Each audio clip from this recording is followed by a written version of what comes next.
Assalamualaikum warahmatullahi wabarakatuh. Selamat pagi teman-teman dan ibu dosen. Perkenalkan saya Talita Lutfi dari Prodi S1 Akuntansi dengan NIM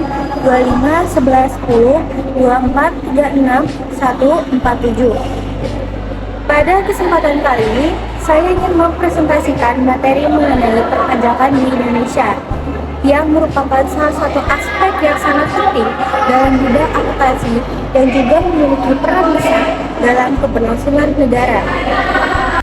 Hampir seluruh kegiatan pembangunan negara membutuhkan dana, dan sumber dana terbesar berasal dari pajak yang dibayarkan oleh masyarakat.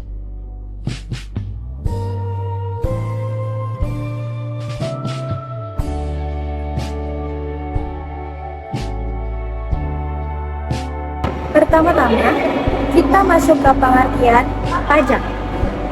Apa sih pajak itu?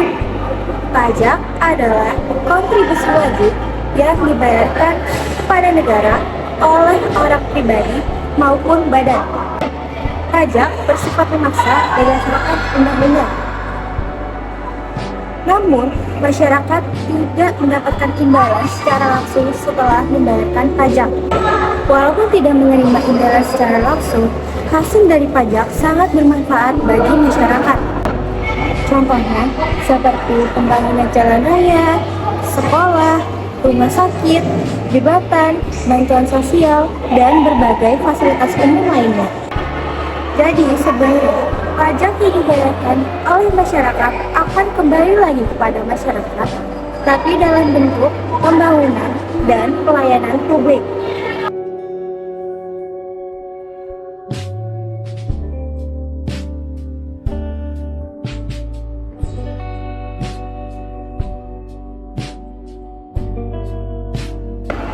Di Indonesia, sistem perpajakan diatur oleh Direktur Jenderal Pajak atau DJP yang berada di bawah Kementerian Keuangan.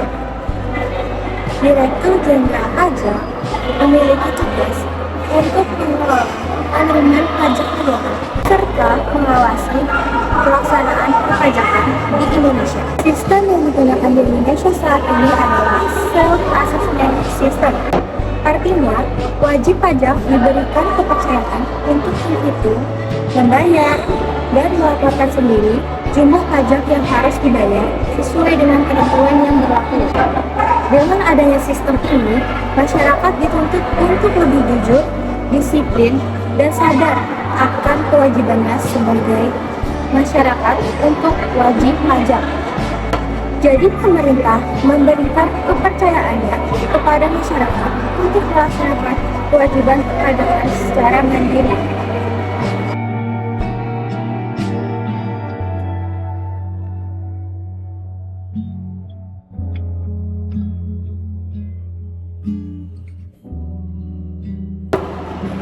Selanjutnya, pajak memiliki beberapa fungsi utama. Yang pertama adalah fungsi budgeter atau fungsi anggaran. Fungsi ini berarti pajak digunakan sebagai sumber utama penerimaan negara untuk membiayai pengeluaran pemerintah. Contohnya seperti pembangunan infrastruktur, pembangunan sekolah, fasilitas kesehatan, gaji pegawai negeri, dan program-program pembangunan lainnya.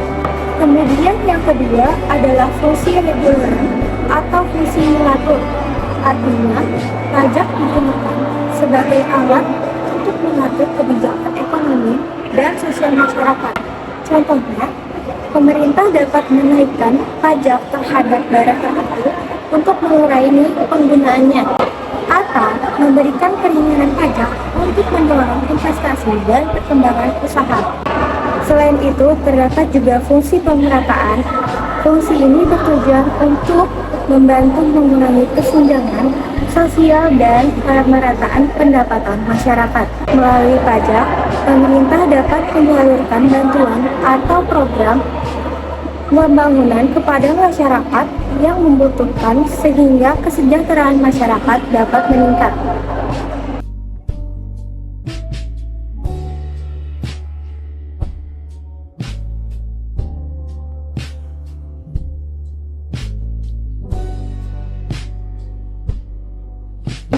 Selanjutnya, berdasarkan sifatnya, pajak dibagi menjadi dua jenis, yaitu pajak langsung dan pajak tidak langsung. Pajak langsung adalah pajak yang harus ditanggung sendiri oleh wajib pajak dan tidak dapat dialihkan kepada pihak lain. Contohnya adalah pajak penghasilan atau PPh. Pajak penghasilan dikenakan kepada seseorang atau badan atas penghasilan yang diperoleh dalam jangka waktu tertentu. Sedangkan pajak tidak langsung adalah pajak yang pembayarannya dapat dialihkan kepada pihak lain. Contohnya adalah pajak pertambahan nilai atau PPN. PPN biasanya kita temui saat membeli barang atau menggunakan jasa. Jadi, ketika kita membeli suatu barang di toko atau supermarket, biasanya terdapat tambahan biaya pajak di dalam harga tersebut.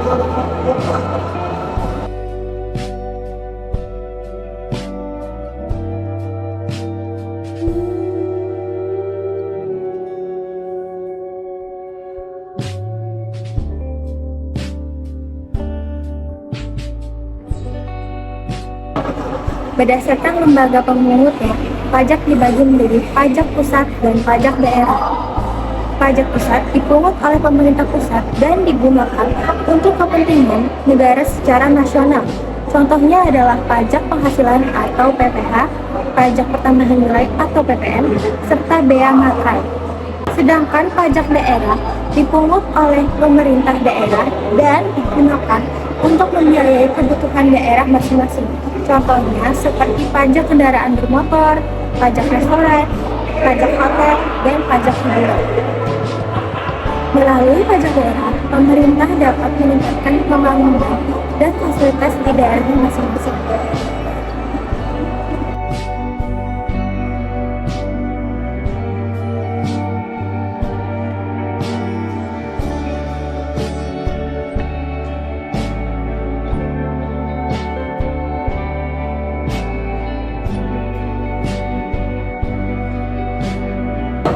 Selanjutnya terdapat istilah wajib pajak. Wajib pajak adalah orang pribadi atau badan yang memiliki hak dan kewajiban perpajakan sesuai dengan ketentuan yang berlaku. Wajib pajak memiliki beberapa kewajiban seperti mendaftarkan diri untuk memperoleh NPWP, menghitung dan membayar pajak, serta melaporkan surat pemberitahuan atau SPT. Selain kewajiban wajib pajak juga memiliki hak seperti mendapatkan pelayanan, perpajakan, dan perlindungan hukum.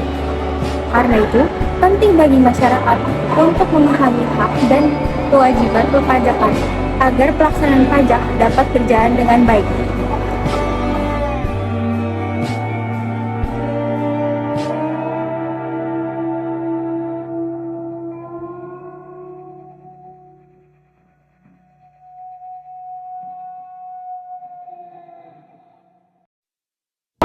Sebagai warga negara yang baik, kita diharapkan untuk taat membayar pajak. Kesadaran dalam membayar pajak sangat penting karena pajak memiliki peran besar dalam pembangunan negara. Jika masyarakat taat membayar pajak, maka pembangunan negara juga dapat berjalan dengan lebih baik. Contohnya pembangunan jalan, pembangunan jembatan, sekolah, fasilitas kesehatan, dan berbagai fasilitas umum lainnya yang dapat dinikmati oleh seluruh masyarakat. Oleh karena itu, membayar pajak bukan hanya kewajiban, tapi juga bentuk kontribusi kita kepada negara.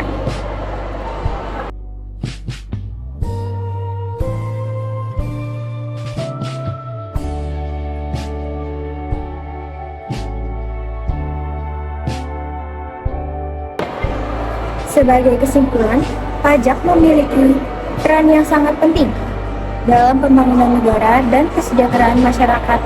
Pajak menjadi sumber utama penerimaan negara, membantu mengatur kebijakan ekonomi, serta membantu pemerataan pendapatan masyarakat. Karena itu, kesadaran dan kepatuhan masyarakat dalam membayar pajak perlu ditingkatkan demi kemajuan negara Indonesia. Sekian yang dapat saya sampaikan. Terima kasih atas perhatian teman-teman dan dosen. Wassalamualaikum warahmatullahi wabarakatuh.